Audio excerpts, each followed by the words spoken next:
Magandang araw sa inyo mga bay, welcome back ulit sa ating channel. And sa video ito, usapang PBA trade rumors naman yung pag-uusapan natin ngayon, ano? So eto regarding to sa naging post ni Robert Bolick mga bay, no? Ito yung picture na pinost niya sa kanyang social media, no? So dito, dahil dito sa post na to ni Robert Bolick, na nandito makita nyo dito si Jason Castro mga bay, no? Parang nagpapahiwati siya na posible siyang matrade sa TNT. Okay? So, parang hindi natin alam, posible ba siyang matrade or ayaw niya nang maglaro sa NLEX and gusto niya nang magpa-trade sa TNT. So, hindi pa natin alam or sigurado kung ano yung pinapahiwatig ni Robert Bolick dito sa post niya na to. Pero marami nang sasabi na posible ngang matrade next season sa TNT itong si Robert Bolick. Ayan. Kasi alam naman natin ngayon na kahit na nasa finals yung TNT ngayon, ongoing pa. Manalo sila, mag-champion sila ngayon. Commissioner's Cup, matalo nila ng Ginebra or matalo sila sa finals. Kailangan talaga nila ng point guard na pamalit kay Jason Castro. Okay, kasi si Reynam Batak medyo nag-downgrade yung laro. Okay, ang laki ng binaba ni Nambatak. And yung bago nilang sina Aurin, hindi rin ganoon kaganda yung laruan. And then yung si Sean Kitevis naman, yung rookie nila, may potential pero kulang. Okay, mas maganda pa rin na may veteranong point guard talaga na playmaker and scorer.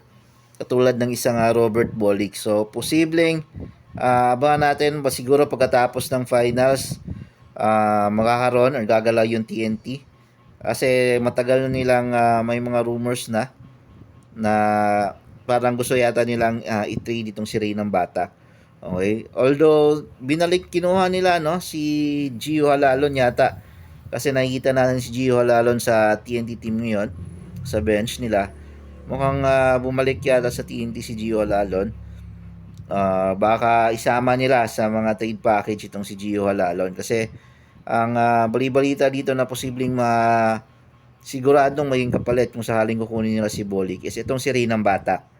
And ang hanapin na ng TNT dito is kung sino yung isasama nila kay Ray ng Batak papunta sa NLEX para makuha si Bolick.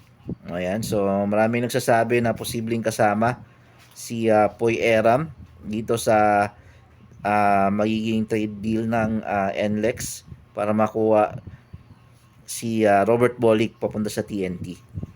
And aside pa dyan, meron pang, alam naman natin na itong NLEX is kumbaga parang farm team na din ng MVP group, ng TNT. So, marami silang mga players na galing sa NLEX na nasa TNT na ngayon.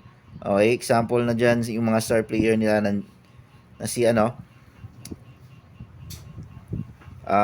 nakalimutan ko yung pangalan nung shooter nila na nasa NLEX dati kaya hindi nagustuhan ni Coach Yang Giao na na-trade siya, bumalik siya sa Rain or Shine.